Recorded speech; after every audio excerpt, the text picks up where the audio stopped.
Hello, I am Seema Khan from South Al Ummah TV 24. In India, Muslims are subjected to injustice only because they say, I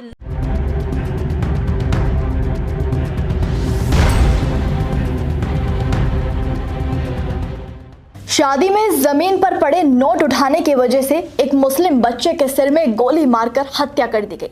और ये हत्या किसी और ने नहीं बल्कि सेना में तैनात एक जवान ने की है। जी सही सुना आपने। अपनी ताकत का गुरूर जब सिर पर सवार होता है तो तबाही का मंजर कुछ इस तरह का होता है। गुंडागर्दी का क्या है ये दिल दहला देने वाला मामला, चलिए विस्तार से जानते हैं। नमस्कार, हमारे खास शो ये हिंदुस्तान है संविधान से चलेगा में आपका स्वागत है और मैं हूं आपके साथ महक सादाए।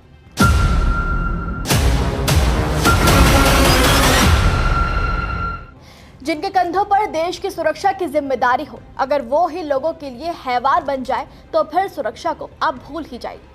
हैरान कर देने वाला ये मामला पूर्वी दिल्ली के मानसरोवर पार्क इलाके से सामने आया है, जहां 29 नवंबर की रात दुल्हा अपनी बारात लेकर सड़क पर निकला हुआ था। बाराती खूब नाच और झूम रहे थे। रिश्तेदारों ने दुल्हे पर खूब नोट उड़ाए हुए थे। बारात में जश्न का माहौल देख मुस्लिम समुदाय से साहिल नाम का एक बच्चा अपने भाई और दोस्तों के साथ वहां पर पहुंचा और गिरे हुए नोट उठाने लगा और उनकी खुशी में शामिल होने की कोशिश करने लगा। जिसके बाद दुल्हे की बुआ के बेटे मदन गोपाल तिवारी को गरीब बच्चों की ये खुशी बर्दाश्त नहीं हुई और उसने अपनी पिस्टल निकालकर साहिल के सिर को गोलियों से भून डाला।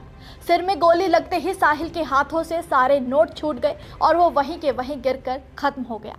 आपको बता दें कि 17 साल के बच्चे को गोली मारने वाला मदन गोपाल तिवारी। पुलिस अधिकारी ने बताया कि आरोपी मदन गोपाल तिवारी भरतना इटावा यूपी का रहने वाला है। 2006 में वो CISF में कांस्टेबल के पद पर भर्ती हुआ था। अभी वो हेड कांस्टेबल के पद पर कानपुर के पावर प्लांट NUPPL में तैनात है।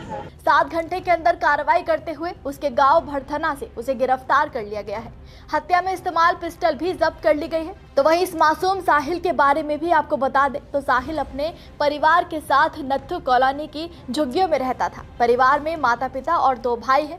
पिता सिराजुद्दीन कामगार है, ईंट पत्थर ढोने का काम किया करते हैं। उन्होंने बताया कि उनका बेटा पढ़ाई नहीं करता था, वो परचून की दुकान पर काम करता था।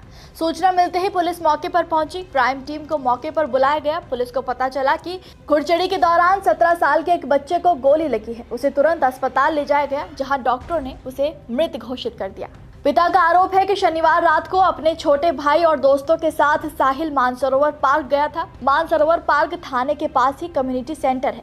रात करीब 10 बजे बारात में घुड़चढ़ी हो रही थी। बारात में शामिल लोग डांस करते हुए नोट फेंक रहे थे। साहिल नोट उठाने लगा, तभी CISF जवान ने उसे पकड़ लिया। पहले उसकी पिटाई की, फिर जेब से पिस्टल निकाली और कनपटी पर लगाकर गोली मार दी। सोचिए कि सेना का ये जवान मानसिक रूप से कितना बौखलाया हुआ होगा कि इसने एक बच्चे के सिर में सिर्फ इसलिए गोली मार दी क्योंकि बच्चा शादी में नोट चुक रहा था। इस अपराध के लिए क्या कहता है हमारे देश का कानून, चलिए जान लेते हैं। भारतीय न्याय संहिता की धारा 100 के तहत यदि कोई व्यक्ति किसी का मर्डर करता है या ऐसी चोट मारता है जिससे मृत्यु होना तय है तो ये हत्या का दोषी माना जाएगा। भारतीय न्याय संहिता की धारा 103 हत्या को परिभाषित करती है और इसके लिए दंड का प्रावधान करती है। ये धारा किसी व्यक्ति की मृत्यु के लिए मृत्युदंड या आजीवन कारावास और जुर्माने का प्रावधान करती है। साथ ही आर्म्स एक्ट के तहत सेना के संबंधित हथियार से हत्या करना एक दंडनीय अपराध है, जिसमें हथियार कानूनों का उल्लंघन भी शामिल है। फिलहाल आरोपी से पूछताछ जारी है और मामले में आगे की कानूनी कार्रवाई की जा रही है। पुलिस ये भी जांच कर रही है कि हथियार का लाइसेंस था या नहीं और घटना के पीछे वास्तविक कारण क्या था। हैरानी की बात है कि इतने चिड़चिड़े बौखलाए व्यक्ति के सेना में तैनाती कैसे थी। वो आर्मी जिसे अपने बल के साथ साथ अपनी बुद्धि, संवेदनाओं, अपने इच्छाओं, भावनाओं को भी काफी काबू करना पड़ता है, सूझबूझ से काम लेना होता है। सबसे ज्यादा जिम्मेदारी वाले पद पर रहकर ऐसी गुंडागर्दी करने वाले सेना के सम्मान के लायक नहीं है। सोचिए कि ऐसे सैनिक हमारी सेना या पुलिस बल में होंगे तो आरोपियों को तो आप छोड़िए, ये तो बच्चे और महिलाओं सबको गोलियों से भूनते चलेंगे। सोचिए कि शादी में सिर्फ नोट उड़ाने पर हत्या क्यों? ऐसे लोग समाज के लिए बाहर घूमते हुए कितने खतरनाक हैं, इसका आप अंदाज़ा भी नहीं लगा सकते हैं, जो कि छोटी छोटी बातों पर बड़े अपराधों को अंजाम दे सकते हैं। आप इस खबर पर क्या कहेंगे, हमें कमेंट में ज़रूर बताइएगा।